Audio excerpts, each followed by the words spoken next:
Welcome to another Monday Mindset Moment. I'm your host and the founder and lead coach of Raising Our Resilience and our year-long immersion program. So glad to have you here and here on Facebook, Zoom, and or YouTube. Feel free always to drop any questions or comments into the chat, and the comments always helps us to be able to see what folks are getting out of it, and we would be delighted to support you, myself and my team of coaches. Pay attention to these comments. So please let us know what you're thinking, what you're needing.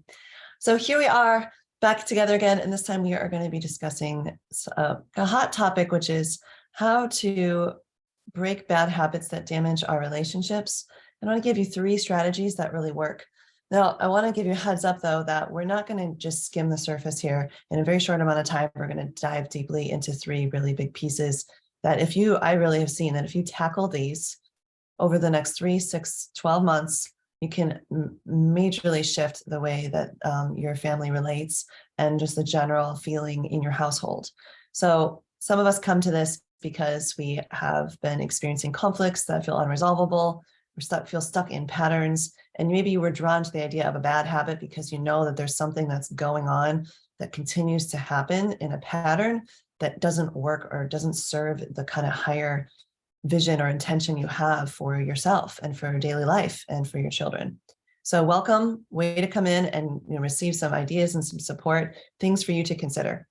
All right, so the first one is that I've seen, I myself had to break as well, is that oftentimes when things get tough in parenting and in caregiving of children, whether like me, it was a classroom of preschool age kids for 5 years, or 6 to 9-year-olds for 10 years, or your own children. And for me, my stepchildren, tween and teen, throughout all the ages, we get into these moments where something happens and we almost need somewhere to point the blame in order to make sense for why this is hard.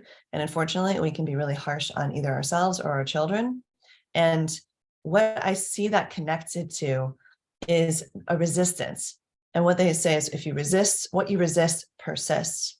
So I think what's happening here is either a lack of awareness and or a resistance of the true role of being an adult in a child's life. Now, please don't take this in a kind of patronizing way, because of course we all know that this is an important role. We're all here because we value this job of parenting or raising children tremendously. Otherwise, you wouldn't even take the time to listen to a tip video. So I know who I'm speaking to here. You've fully embraced that you have an influence on the child's development. You have an influence on your experience as a parent or caregiver. But these moments that test us the most, I think that's where it can fall apart. And what has held me steady and what I teach my clients to do is to be really in tune with the greater purpose of this relationship. What are we actually trying to build here in this role?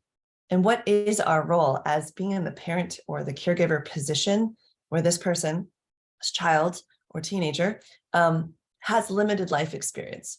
And oftentimes we consider ourselves caregivers or parents because we have lived more life, we have more perspective on sort of what adulthood is like, how the world works, and things like that. But oftentimes what we forget to do is build a bridge between our experience and their experience.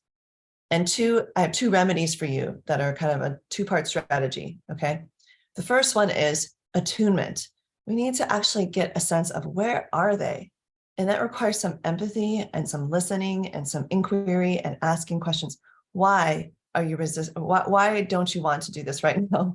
What is it that's so interesting about this other thing that's so difficult for you to transition? Why don't you want to contribute to the household chores? What is going on for you? Get into their world.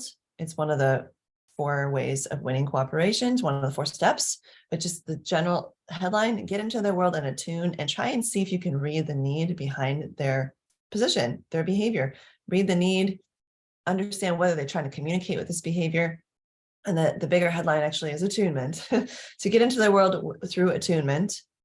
And when you attune and actually get a sense of where your child is at and what might be going on, and this is, again, a learned skill, okay? We should know that this is something that, even folks like me who have had a professional credential, I had to continue studying and learning as I was, being confronted with tough moments with children for years and years and years, but I kept asking this question: what does this child need?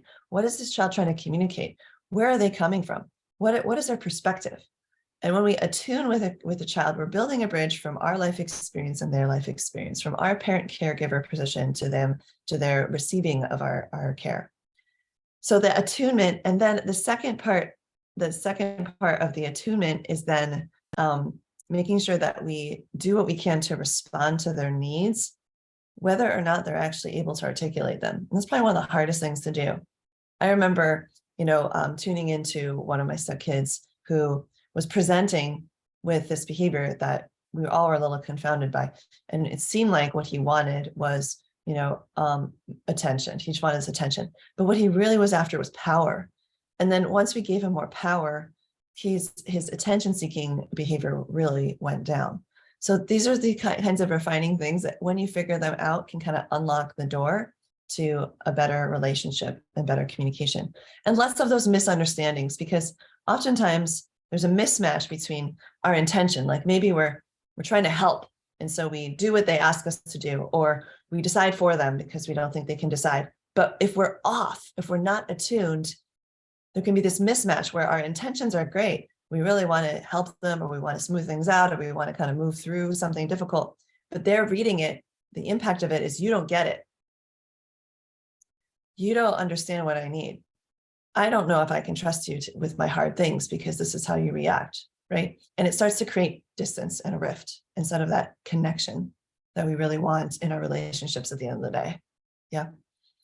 So what I would recommend each and every one of you thinking about doing is really fully embracing this role where you're going to be actively attuning, and you're going to embrace the idea of like, how can I attune to this child and be responsive in a way that meets their needs? And how can I create the conditions for thriving based on what I learn about their needs, based on what I understand now about their perspective? And if you don't start with that curiosity of getting into their world, then you will miss, right? It's like you're on two different, have you ever had that moment with your child where you're just like, we're in two different realities? Well, guess what? You probably are, because you haven't yet built that bridge between your perspectives. So be a bridge builder, be that attuned, responsive adult creating conditions to thrive. And then again, I said I was going to go deep and big here. I'm not just dropping in some cute tips, right? This is the big game we're in. All right. So that's the first piece. And the habits that we create around it is we circumvent that process. We skip over it. The bad habit we want to break is skipping over that attunement part and making assumptions, quick snap judgments, criticism, making it wrong that we're not on the same page. Embrace it, friends. Like this is the setup. The setup is they have less life experience than you. You have your perspective and your amount of information and data. They have their amount of information and data. And if you don't build that bridge, it's not going to connect. Okay. So part of your role is building that bridge between the two of you and through attunement. All right. So embrace that role. When I see parents reject this role, that's when big problems start. People feel misunderstood. The parent has as good intention. The child is not receiving it as good intention. That's a misunderstanding. The child is communicating needs and the parent is misreading them. That's a misunderstanding or miscommunication. And so they're not doing what the child needs. All of these problems can come from just this piece. So that's why it's the top one. Okay. So if you're finding yourself in a lot of conflicts and struggles where it's like, I don't get it, you don't get it, I don't understand, I don't know what to do, they don't know how to receive me, slow down and look into that attunement piece. What can you do to get more connected and build that bridge between the two of you before you make a demand, before you correct their behavior, before you start using big levers like rewards and consequences? What can you do to attune and maybe create some conditions for thriving? Here's a metaphor for you. If you'd like a little cup of water to be ice, don't set the thermostat to 90 degrees. Okay. If you want to create the conditions for that cool and calm and collected sort of like, let's cool things down, you have to create conditions that really invite that in. And that starts with you and the way that you're running yourself. Like, am I staying calm? Am I staying collected? Am I slowing down to attune and see what's actually happening here? Because if you don't, and you skip that, then your kids will too. Just makes sense. They mimic what we model. It's just kind of the social learning science of things. That's how it works. Okay. Number one. Number two is giving into anything that takes you out of the game of growth.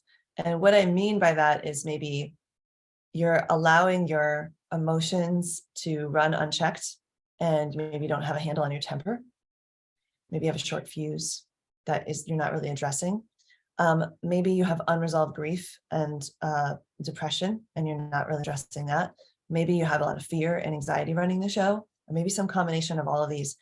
When we don't address the pain, the fear, the hurt, the sadness that we're carrying around and have some kind of emotional wellness practice, and there's a lot of ways that I do this with my clients, like we actually dedicate months and even a 3-day retreat on exactly this. How do we keep ourselves emotionally healthy? What that can lead to is that we take ourselves out of the game of growth because we're so bogged down with just coping. And if we're not getting past coping, then it's really hard to see the potential for growth and moving forward, because growth requires things like courage. Growth requires things like risk taking. Growth requires things like, having space to make mistakes, and learning from those mistakes, right? So anything that can take you out of the game of growth is worth addressing. Now, sometimes we have our blind spots though. And that's why people like me and other practitioners out there want to help and support parents to get some clarity about what exactly could be going on that might be getting in the way, and like also what's working well that we can build off of. And so that's why practitioners like myself and others create things like quizzes and inventory checklists and processes to help walk you through things like what are the parenting styles I grew up with? Where do I go when I'm at my best and when I'm at my worst? This is a process I like to do with all of my clients at some point. Parenting styles inventory. But then to get started, even before that, looking at the 7 pillars of raising resilient kids, a framework that I've developed based on research and my experience working with families, hundreds at this point, over 20 years. I've identified areas where parents can either have strengths or they can have challenges. And it's really important to know what you can build off of that's really working, and where your blind spots might be, where things are not working, where you might need to kind of skill up, tool up, have some practice, have some mentorship, have a plan. Otherwise, you're going to keep going down the same road that you're going down and getting stuck in the same ways where you don't have to be. Okay. So what I would suggest is that if anybody really relates this idea of like, ooh, I feel like I'm taking myself out of the game of growth, I'm not really sure, like I don't have clarity of like what to build off of and what to focus on next. I've developed a quiz called the Parenting Strengths Quiz, and I really recommend that if you haven't taken this quiz yet, or if it's been at least, I'd say 6 months to a year, go ahead and take this quiz, okay? This is something that can bring a lot of clarity to you and can really support you in your journey of parenting. And through this quiz is also the opportunity to claim a 30-minute complimentary session with me, where we will powerfully go through your quiz results and help to map out a roadmap of growth for you and areas of focus for the next 3, 6, or 12 months. And it's also a way for folks to check out what it's like to be mentored, and possibly even jump into one of our programs. Okay. But there's no pressure, of course, to join. This is a gift to the community, this gift of a quiz and clarity, because of how impactful it's been. I've had over 400 parents and caregivers take this quiz over the last 4 years. So it's about 100 people a year take this quiz, and it's been a powerful tool. So please consider just taking 10 to 15 minutes and take this free quiz. It's a really helpful tool. And it'll give you a sense of where are you? Are you an emerging leader? Are you in the lab of life? Are you sort of just exploring and getting acquainted with the tools and strategies? Are you ready to even step into the mentorship of other parents? Like, where are you in your parenting journey?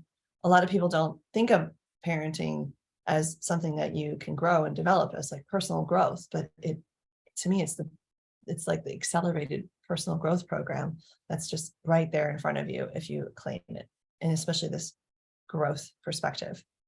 So taking the quiz, excuse me, getting clarity on strengths, getting clarity on anything that, are gaps or challenge areas that you could really work on is the first step, because without the clarity, you don't even know where to put your efforts. I mean, a lot of us are doing things like, reaching for things. We might like Google something like a question, like how do I potty train my 3-year-old, or like maybe read a book that a friend recommends.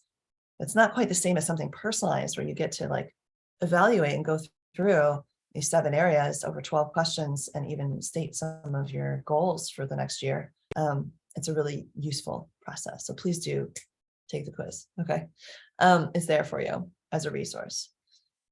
Now, the other thing we want to talk about then is then really allowing yourself to take that inventory and then adopt what we call a growth mindset. Now, growth mindset is based off of Carol Dweck's work, and it's so seminal and so impactful that I teach it 6 times a year, and I spend 3 days in a motivation mastery weekend with all my clients every year, and we spend a lot of time on this growth mindset piece. It's sort of like the cornerstone of the weekend, where we arrive at this, oh, this is how motivation works, and this is the role that growth mindset plays in it. If you've never heard of growth mindset, you can look it up. It's really simple. Just Google growth mindset. But the gist of it is Carol Dweck out of Stanford had this breakthrough research where she noticed that just a single line of praise could highly impact children's level of enjoyment of learning, willingness to look at their mistakes and learn from them, and willingness to take on greater challenges.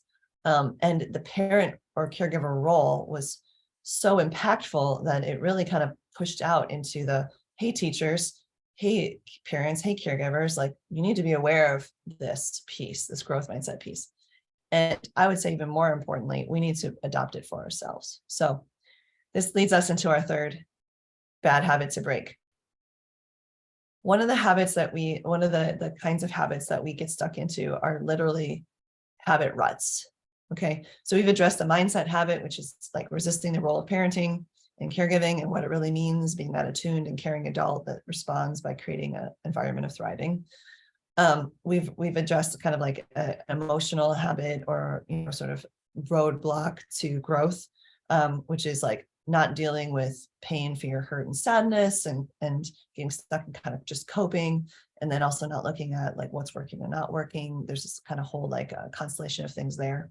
This third one is getting into a habit rut, and why it's connected to growth mindset is that oftentimes we say, well, if I just put more work into it, if I just put effort into it, then I'll get results. Like I just need to try harder to, impress upon my kids how important it is to clean up. I'm going to make sure that I'm reminding them, every morning at the same time, right? And this has some impact, right? But is it the most effective strategy? So this is where Carol Dweck's research became more refined. First, she said, praising effort and yourself, modeling that if you put in effort, you can grow your skills, you can grow your abilities, you can grow even your personality traits. You can become a funnier, kinder person, even they proved. But simple like academic skills, better at math, better at language, and writing, for example. But she said, she added later to her definition that yes, you can grow, and you need to be using right fit, smart strategies. So imagine putting effort into rolling a square wheel up a hill, and how much more effort that takes if you're using a square wheel than if you were using a round one. So finding the right fit strategy for the job is kind of everything once you get into this growth mindset perspective. And again, we can find these strategies on our own. We can stumble upon them, and you must have already, right? Some things that just happen to work. If I crack a joke here, if I sing a song there, if I, get really firm and clear and consistent here, my kid responds. If I make time for us to connect one-on-one, then that really works, right? So you've already been finding right fit strategies. And I just want to name that if you're watching this and you're curious about bad habits, maybe you're stuck somewhere, and maybe you do feel like you're in what I would call a habit rut, where you're putting in effort and you're trying these things that maybe worked in the past or work in other ways, but it's just not working. Like I had a parent who was so effective at work, but then when she got home to the kids, she couldn't get the kids to do anything. And she felt really ineffective, but she was using these strategies that worked in her workplace, and they weren't working with her kids. And so she was in a bit of a habit rut because she was using the same things over and over again, expecting different results. So right here, right now, in this moment, I want you to think about a part of your parenting life where you feel like you're in a rut. And I really want you to think about, where you're stuck, where you might be trying the same thing. You're trying something and you're putting in effort, but you're just getting those same results where you end up having to repeat yourself 5 times and then threaten to take screen time away. And that's the only way to motivate your kid, for example. Or no matter how many times you ask, nobody else is cleaning up the kitchen, so you end up doing it. Where are we in a rut? Where are we in a pattern, a stuck pattern, right? Now, these can be some of the ones that are the hardest to change because it feels daunting because we're already trying so hard. We're already putting a lot of effort and energy into it. But what I can tell you, this is the remedy to this: 2 things. Find a better strategy and make incremental change over time, including creating systems that will help you, effective systems as you're discovering what works, that will help you to continue making change. Now, for me, the only way I can do that is if I've experienced receiving this and I've been making changes in my own habits, my own life, my own way, before I then can impart it on someone else or a child. And so what I have created and what I recommend everybody consider is that if we experience really effective systems, then we can recreate them at home. And one of the best ways to do that, and why I created a program for this, for example, is to have mentors and who can guide you along the way and help you find the best fit effective system. So you're not wasting your time putting effort into something that doesn't work. Like saying their name in a negative tone doesn't work. Repeating the same direction or request over and over again doesn't work, right? Doing it for them when they don't do it after you give up doesn't work. Like whatever rut you're stuck in, getting into mentorship with somebody who can say, listen, there are 10 other options. Let's roll through them until we find the one that fits and that works. And let's ignore these ones that we know usually don't work. Like let's streamline this lab of life experience where you're in the lab of life trying things, and get you streamlined so that you're not wasting your effort on things that don't work. And let's do that now. Let's not wait. Let's not wait until you repeat this pattern 20 more times. Like let's disrupt this. Let's get things moving in a new direction as soon as possible, incrementally. Doesn't mean you change everything all at once, right? That's too daunting. And if you want to make big changes, it's easier and better when you have a mentor, as I mentioned, who can help you find best fit strategies.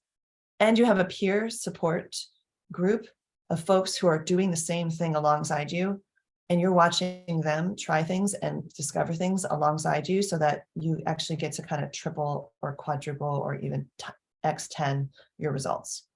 Because you're seeing it played out over all these different scenarios and you get a lot of information really quickly that way. It's just sort of the magic of group work, okay? And then the last thing, and this is why I build it into my programs and particularly our year-long immersion, is having an organized system for learning.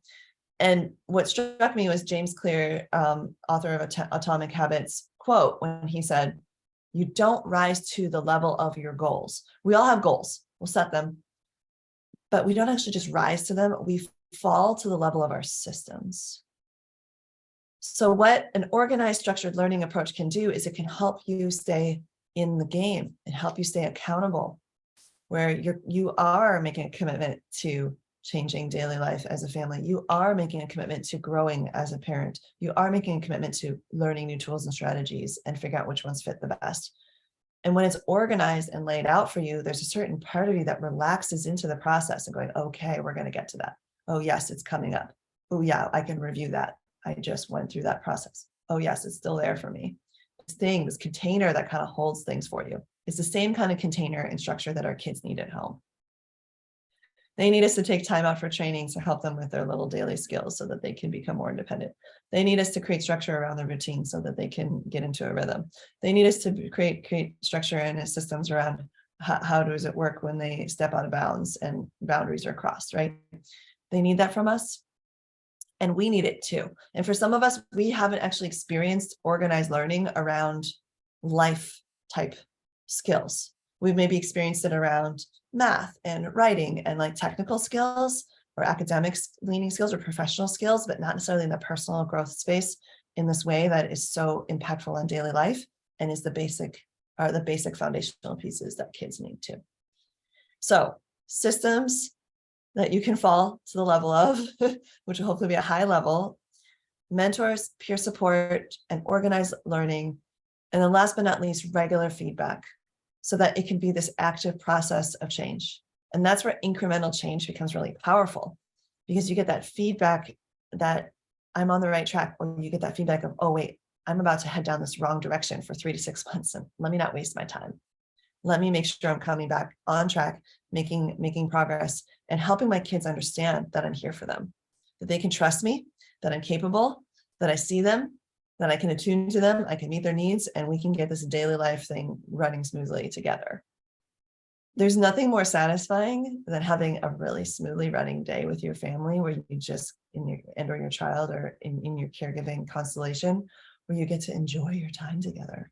And you feel that sense of mutual trust and respect and connection and warmth and appreciation with each other, of each other and for each other. It's just beautiful. It's like unlocking love. There's really nothing better as a parent or caregiver than feeling that sense of like the love flowing and being that deeply connected. And it's so confidence boosting that your relationship is heading in the right way, in the right direction. I've been there too, where I'm staring down the dark path of where this could go, where I've just lost my cool and the kid's looking at me like they don't trust me anymore, or the kid is acting out every day and we're in a bad pattern around behavior and around how we treat each other. I've been in so many of these scenarios, and I just wish I'd had this information sooner.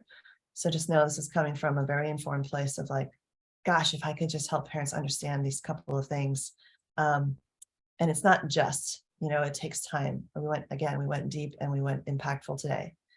But if you can, embrace your role as an attuned adult, attuning to children's needs and creating conditions of thriving, keeping yourself in the game of growth by addressing your own emotional needs and identifying what's working and not working. And then last but not least, breaking up patterns of habit ruts that aren't working, and instead swapping them out for really effective strategies and putting your effort somewhere where it's actually going to bear results. These are huge. This is like a big recipe for a major change. And if you're feeling a little lost about how to go about this, just know there is an opportunity to join our Family Foundations Immersion program. The next cohort starts in July, and we're accepting applications right now. And the way you can start the application process is actually to take the strengths quiz and meet up with me for a strategy session, so we can get a sense of whether the program is a fit for you and whether or not you're a fit for the program. We're very careful about our cohorts and how we create them. And we would love to welcome in folks who are a great fit, because we go so far together. We're talking about permanent, lasting family changes.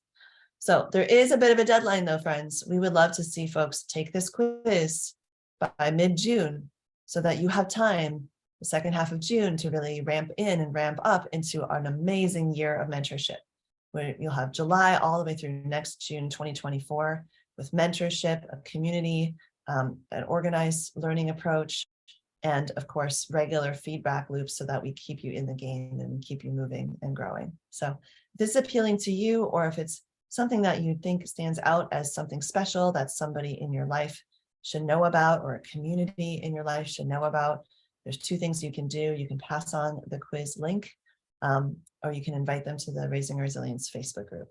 And last but not least, if something here has really resonated with you and you have a group in mind, like a PTA at your school, a mom's group you've been a part of forever, a yoga studio where it would be amazing to have this kind of workshop, maybe in your workplace, we do have the opportunity to bring workshops to your spaces. We do about a dozen a year at low cost or free to schools and other groups. And we're going to be filling up fast as we're opening doors for next school year. And so if that's something that you think really stands out to you, go ahead and email us at raisingourresilience@gmail.com.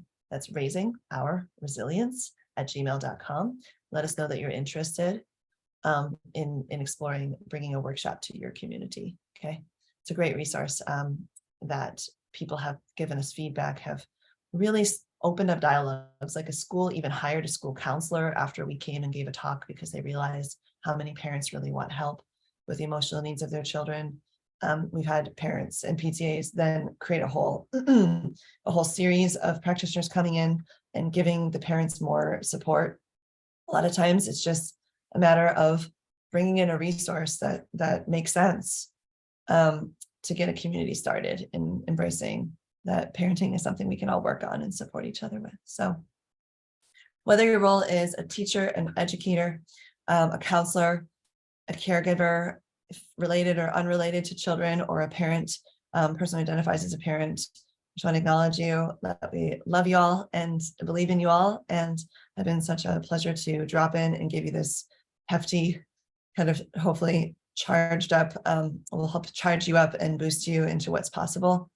And if in any way you feel overwhelmed, again, take the quiz. It'll help to kind of ground things down into specific areas of life, like conflict resolution and routines and limits. And maybe that'll be a helpful way to kind of organize your next step. All right, lots of love to everybody. Take care for now. Bye.